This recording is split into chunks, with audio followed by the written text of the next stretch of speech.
Release చేసిన compass పుస్తకాన్ని చదివి ఆ పుస్తకంలో ఉన్నటువంటి కొన్ని విషయాలను గ్రహించి వాళ్ళుగా రాసుకుని కొరియోగ్రఫీ చేసుకుని ప్రశంసలు చేసి అన్ని చేశారు, ప్రయత్నం చేశారు. గత 5 రోజుల నుంచి ప్రాక్టీస్ చేసి బుర్రకథ రూపంలో మనకు ప్రవేశపెడుతున్నారు.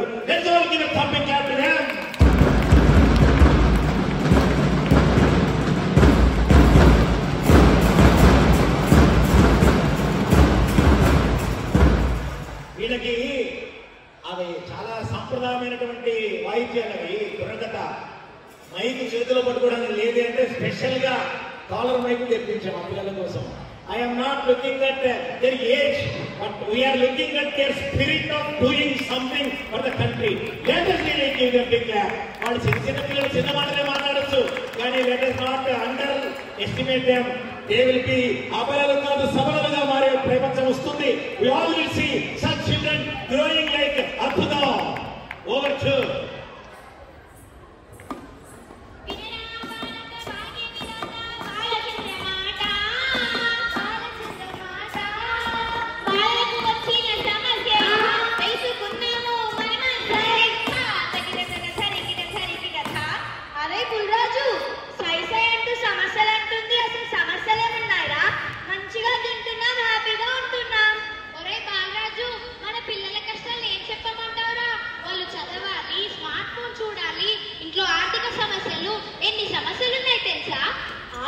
చదవడం కూడా ఒక సమస్య. అవును, మరి సమస్యలన్నిటి గురించి తెలుసుకోవాలంటే మన బాలనాగమ్మ పిలవాలి కదా. పిలుద్దామా? పిలుద్దాం. బాలనాగమ్మ, అరే ఏంట్రా సమస్య ఏంటో తెలిసిందా? తెలిసింది. ఇంతకీ సమస్య ఏంట్రా? మన పిల్లలకు ఎంత చదివినా పరీక్షలకు వెళ్ళిన తర్వాత ఏది జ్ఞాపకం ఉండట్లేదంట. అవును, అదో పెద్ద సమస్య అయిపోయింది. దానికి ఏదో ఒకటి చెప్పు. సరే చెప్తా వినండి. విద్యార్థికి వచ్చిన సమస్యను వినరా, విని బాబా ఇచ్చిన పరిష్కారం ఇదిరా. సరిగ్గా సరిగా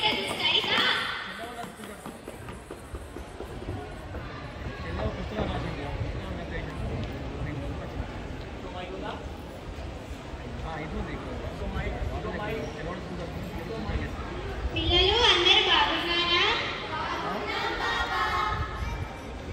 స్వామి, నాకు ఎంత చదివినా జ్ఞాపకం ఉండటం లేదు స్వామి. ఓ అవునా బంగారు? మీ పేరేమిటి బంగారు? మనస్విని. మీ గురు పేరేమిటి? హన్మకొండ. మీ తల్లిదండ్రుల పేరు ఏమిటి? శిల్ప, అశోక్. ఇవన్నీ తడుచుకోకుండా చెప్తున్నావు కదా, మరి నీకు జ్ఞాపకం లేదనుకున్నావేంటి? స్వామి, ఇవన్నీ నాకు ఇష్టమైనవి స్వామి. ఇవన్నీ నాకు సంబంధించిన విషయాలు. వీటినే మర్చిపోతాను. వీటిని మర్చిపోవడం సాధ్యమే కాదు.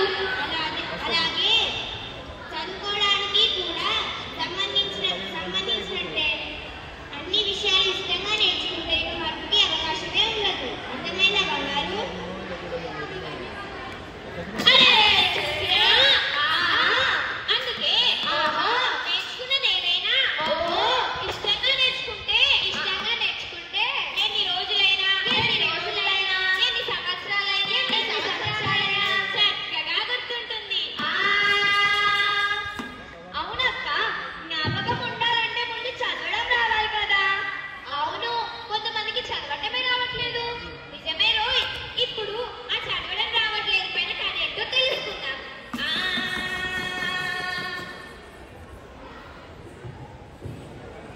ఏమైంది చెల్లి, అలా ఉన్నా? ఏం చెప్పాలక్క, నాకు చదవడం అసలే రావట్లేదు. ఓ అవునా, సరే నీకు ఒకరి కథ చెప్తా విను. అతను ఒక నిరుపేద కుటుంబం వాడు. అతనికి చదవంటే ఎంతో ఇష్టం. కానీ కరెంటు సౌకర్యం లేకున్నా వీధిలో దీపస్తంభాల కింద కూర్చొని చదివేవాడు. అలా చదువుకుంటూ విశ్వవిద్యాలయంలో సీటు తెచ్చుకున్నాడు. కానీ పాపం పుస్తకాలు కొనుక్కోలేదు. అతనికంటే ముందు పీజీ చేసిన బంధువుల ఇంటికి వెళ్ళాడు. వెళ్ళిన తర్వాత ఏమైందంటే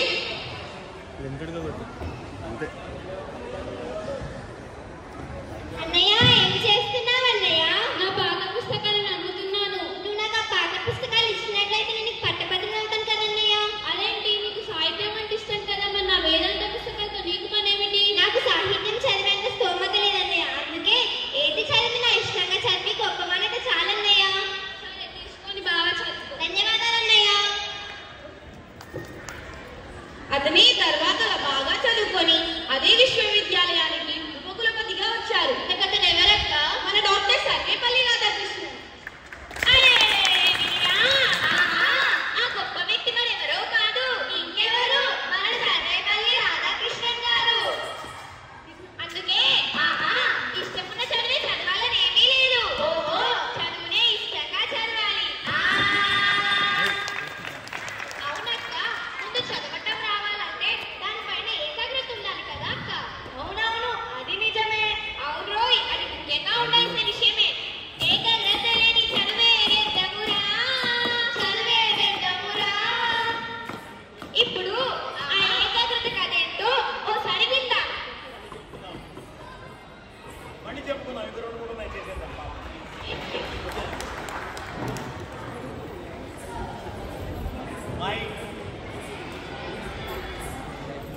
కూర్చోండి, కొంతమంది కూర్చోండి. సాయిబాబా గారు నిలవండి, మిగతా వాళ్ళు కూర్చోండి. ఈ పిల్లలందరూ కూడా నిన్ననే అక్కడ అద్భుతమైనటువంటి మల్టీపర్పస్ హాల్ ఇనాగ్రేషన్ చేసుకుని వచ్చాం. చాలా సంతోషం. సర్వేపల్లి మీరు పైకి రండి. వేషానికి గౌరవం ఇవ్వాలా లేదా మనం? Yes or no? కూర్చోండి, కూర్చోండి, ఇక్కడ కూర్చో, కూర్చో. శరణమ్మ, శరణమ్మ.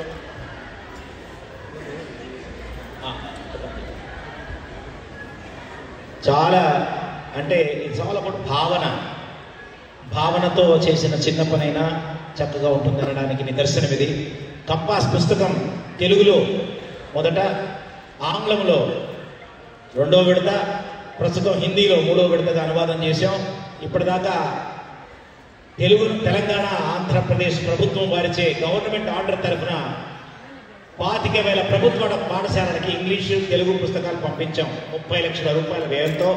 అది హిందీలో అనువాదం చేస్తున్నాం ఇప్పుడు.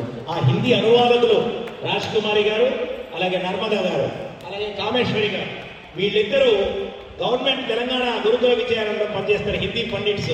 వీళ్ళు ఆ పుస్తకాన్ని చక్కగా అనువాదం చేసి వారి గురువు గారు కామేశ్వరి గారి దగ్గర తీసుకెళ్లి అద్భుతంగా పుస్తకం చేశారు. ఆ పుస్తకం ఇవన్నీ ఇప్పుడు రిలీజ్ చేసిన పుస్తకాలు చదవగలను అనుకున్న వాళ్ళందరూ కూడా ప్రసాదంలా తీసుకువెళ్ళచ్చు. డొనేషన్ ఇచ్చిపోండి ఏదైనా ఉంటే, ఓకేనా? ఈ నర్మదా మొమెంట్ ఒకటి మిస్ అయ్యారు.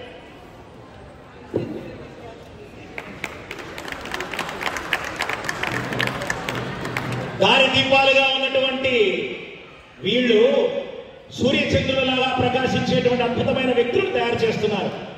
చూసినప్పుడల్లా గుర్తుకు రావాలని 2 రజత దీపాలని వీళ్ళకి బహుమతిగా ఇస్తున్నాం. ఇది ప్రసాదము.